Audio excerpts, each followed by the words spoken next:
જાણે ગુજરાત સરકારે એમના અધ્યક્ષ સ્થાને આપણે 52 કરોડનો રોડ આપ્યો છે હરિભાઈના પંપેથી ગાય સર્કલ સુધી એના પછી જાણે ટેન્ડર ભરવાનું જાણે આવે ને મામલતદાર સાહેબમાં ભરવાનું આવે કલેક્ટર સાહેબમાં ભરવાનું આવે ટેન્ડર ભરવાનું આવે કે સચિવાલયમાં એમને જાણે ટેન્ડર ભરવાનું આવે એટલે એક એવો કરાર કરવામાં આવે છે એફિડેવિટ દ્વારા કે 6 મહિનાની અંદર તમારે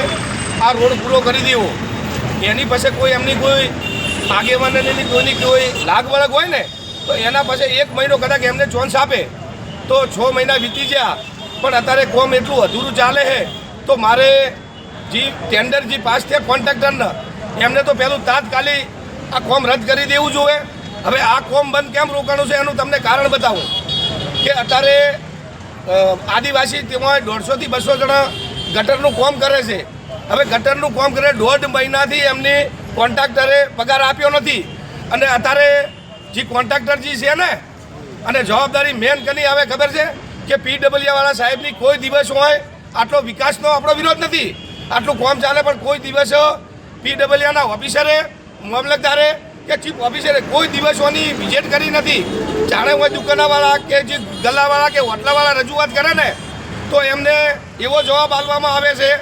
કે તમે ફલાણા જોડે જો ફલાણા જોડે કોઈ જવાબદારીવાળો વ્યક્તિ નથી। હવે અમારે તો એક જ માગણી એવી છે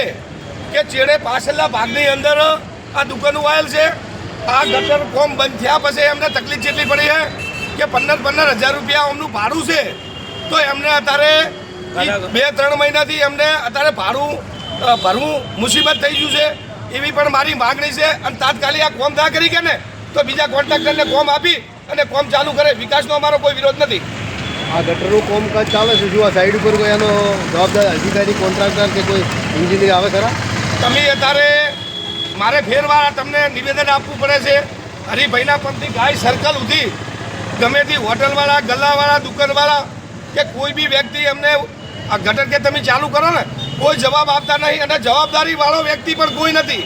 કારણ કે આટલું 52 કરોડ રૂપિયાનું જે કામ ચાલતું હોય ને તો જવાબદારીવાળો વ્યક્તિ તો હોવો જોઈએ ને કોઈ પબ્લિકને કે વિસ્તારને કોઈ પણ જવાબ આપતું નથી અને તાત્કાલિક ઓલું ટેન્ડર કેન્સલ કરી અને બીજાને કોમ આપવું જોઈએ અને તાત્કાલિક કોમ ચાલુ કરવું જોઈએ એવી મારી માગણી છે।